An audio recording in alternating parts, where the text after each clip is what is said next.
이렇게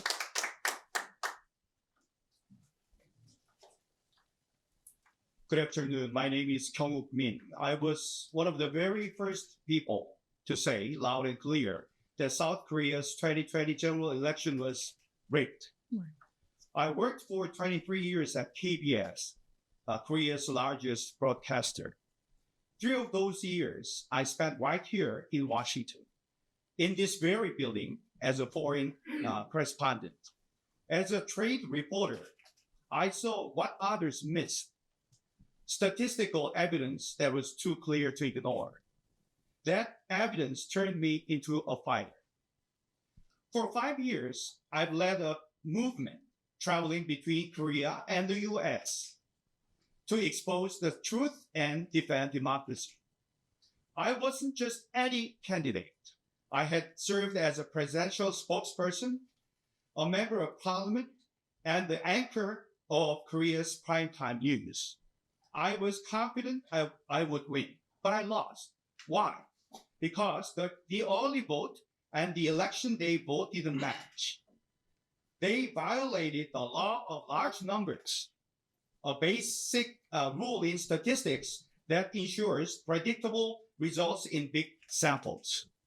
These patterns didn't stop in 2020. They continued into the most recent presidential election. The numbers do not lie. What surprises me most is how little outrage we've seen from the Korean people. Of people known for intelligence, talent, and courage. Have we grown numb? Have we been conditioned to believe this is the new normal? But there is no new normal in math. There is only truth. As you heard earlier, our last presidential election was also fraudulent. It was manipulated. Just like President Trump's victory was stolen 4 years ago, so was ours. And just like Americans fought to take it back, we are fighting too. But there's one key difference.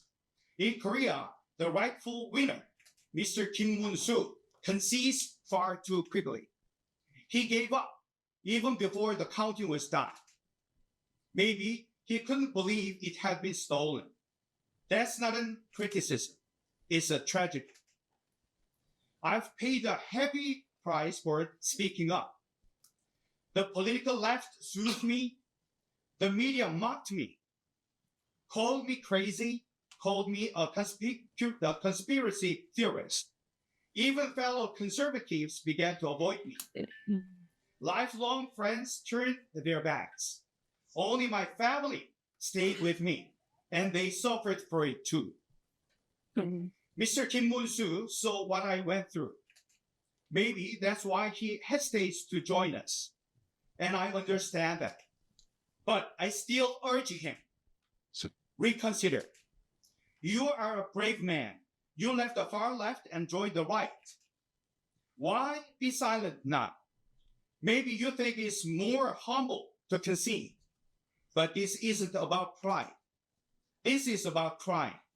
Election fraud is a crime. It destroys democracy. Accepting it encourages more of it. This is not just your fight, Mr. Kim. It's the people's fight. It's about every citizen's right to vote. So please, withdraw your concession and join us. In 2020, I flew to Washington to speak the truth. Right here on this stage, at this podium. I stood alone. My words felt like a cry in the wilderness. But I still spoke. I even warned America, be aware or be next. And I was right. It took President Trump 4 years, but he's back. Today, I return to this same podium, but I'm not alone.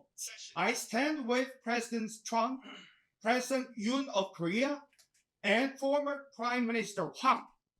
I stand with Ambassador Morse Tan, Colonel John Mills, Colonel Grant Newsham, and Professor Bradley Thayer. History will remember them. Right now, it's 1 a.m. in Seoul, and yet patriots are gathered at Seoul Station.